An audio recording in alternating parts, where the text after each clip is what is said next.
دعا یہ فرمائی سرکار دو عالم صلی اللہ علیہ وسلم نے کہ اللہم قنعنی بما رزقتنی وبارک لی فی واخلف علی کل غائبۃ لی منہ بخیر، او کما قال صلی اللہ علیہ وسلم۔ پہلا جملہ یہ فرمایا کہ اے اللہ مجھے آپ نے جو کچھ رزق دیا ہے اس پر مجھے قناعت عطا فرما، اس پر مجھے قناعت عطا فرما دے، وبارک لی فیہ اور اسی میں برکت بھی عطا فرما دے، واخلف علی کل غائبۃ لی اور جو نعمت مجھ سے غائب ہے یعنی جو مجھے حاصل نہیں ہے باوجود خواہش کے مجھے نہیں ملی تو اس کی جگہ اس سے بہتر چیز مجھے عطا فرما۔ یہ تین جملے ہیں۔ تو پہلی بات کہ اللہ مجھے قناعت عطا فرما اس چیز پر جو آپ نے مجھے بطور رزق عطا فرمائی۔ اب قناعت کیا ہوتی ہے اس کو سمجھنا چاہیے۔ قناعت ضد کی ضد ہے حرص، وہ جو بارہا یہ بات کہی گئی ہے کہ کچھ اخلاق اور صفات ہیں جو انسان کے باطن سے تعلق رکھتے ہیں اور جب تک ان کی اصلاح نہیں ہوتی، وہ پاک صاف نہیں ہوتے، انسان کے ظاہری اعمال بھی گڑبڑ رہتے ہیں۔ تو جن صفات کو حاصل کرنا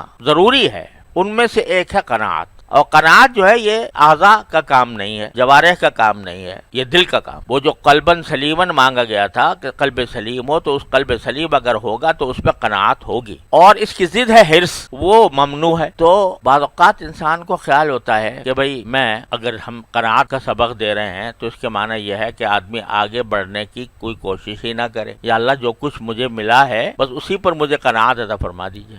تو اس سے بظاہر یوں معلوم ہوتا ہے کہ آگے بڑھنے کی کوشش، آج میری تنخواہ اگر فرض کرو کہ 30,000 ہے تو مجھے یہ خواہش نہ ہونی چاہیے کہ آگے بڑھ کر 40 ہو جائے۔ مجھے پھر یہ کوشش نہ کرنی چاہیے کہ میں جس میدان میں کام کر رہا ہوں اس میں ترقی کروں، آگے بڑھوں۔ تو کیا قناعت کا یہ مطلب ہے کہ آدمی کو ترقی کرنے سے روکے قناعت؟ اگر نہیں تو میں جو یہ چاہ رہا ہوں کہ میں آگے بڑھوں، میری اگر قابلیت کم ہے تو قابلیت بڑھاؤں، میں اگر کسی چھوٹی ملازمت پر ہوں تو اس سے اعلیٰ ملازمت کا دل میں خیال نہ پیدا ہو، اور اگر اعلیٰ ملازمت کا خیال ہو رہا ہے تو وہ حرص ہے۔ تو خوب سمجھ لیجئے کہ قناعت کا مطلب کیا ہے۔ قناعت کا مطلب یہ ہے کہ اللہ تعالیٰ نے جو کچھ عطا فرما دیا ہے موجودہ صورتحال میں، اس پر اللہ جل جلالہ سے یا تقدیر سے کوئی شکوہ نہ ہو۔ تقدیر سے کوئی شکوہ نہیں، جو مجھے مل گیا اللہ تعالیٰ کا انعام ہے، دیکھنے میں تھوڑا نظر آ رہا ہو لیکن جو اس نے مجھے دیا ہے وہ میرے لیے وہ بہتر ہے، کافی ہے، مجھے کوئی شکوہ نہیں ہے باری تعالیٰ سے یا باری تعالیٰ کی تقدیر سے۔ البتہ اگر آگے بڑھنے کے لیے وہ کوشش حدود شرع میں ہو اور اس میں انسان منہمک نہ ہو تو وہ قناعت کے خلاف نہیں۔ دو شرطیں ہیں، ایک یہ کہ حدود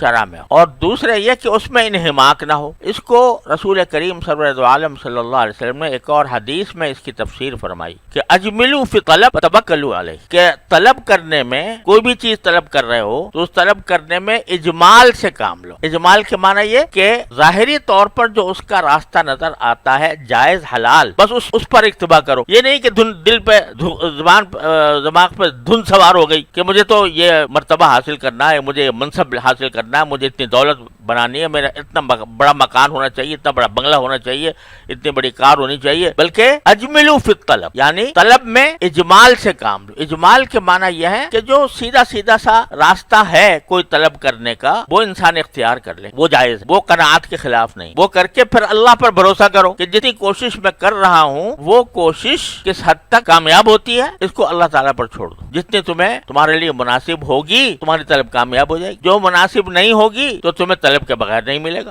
طلب کے باوجود نہیں ملے گا۔ تو یہ توکل، تو اجملوا فی الطلب میں یہ بتا دیا کہ جو سامنے کی کوشش ہوتی ہے وہ کر لینے میں کوئی مذائقہ نہیں، اور وہ قناعت کے خلاف بھی نہیں۔ لیکن قناعت کے خلاف کیا بات ہے؟ نمبر ایک یہ کہ اللہ بچائے شکوہ ہو جائے اللہ میاں سے کہ فلاں کو تو اتنا مل گیا مجھے نہیں ملا، فلاں اتنا آگے بڑھ گیا میں پیچھے رہ گیا، فلاں نے اتنی دولت کما لی میرے پاس کم ہے۔ یہ تقدیر کا شکوہ، اللہ تعالیٰ سے شکوہ یہ اللہ تعالیٰ سے شکوہ رکھنا بہت بڑا گناہ ہے۔ یہ ہے کہ جتنا اللہ تعالیٰ نے مجھے عطا فرمایا میرے لیے اس وقت اتنا ہی مناسب تھا، اس وقت میرے لیے اتنا ہی مناسب تھا۔ البتہ مجھے اللہ تعالیٰ نے جائز طریقوں سے آگے بڑھنے کی ممانعت نہیں کی، اس کو گناہ قرار نہیں دیا، تو میں جائز طریقے سے جتنا مجھ سے ہو سکے گا وہ آگے بھی بڑھنے کی کوشش کر لوں گا، لیکن اس پر مطمئن رہوں گا کہ اگر مجھے باوجود کوشش کے نہیں ملا تو وہ باری تعالیٰ کی مشیت ہے اور اس پر میں راضی رہوں گا۔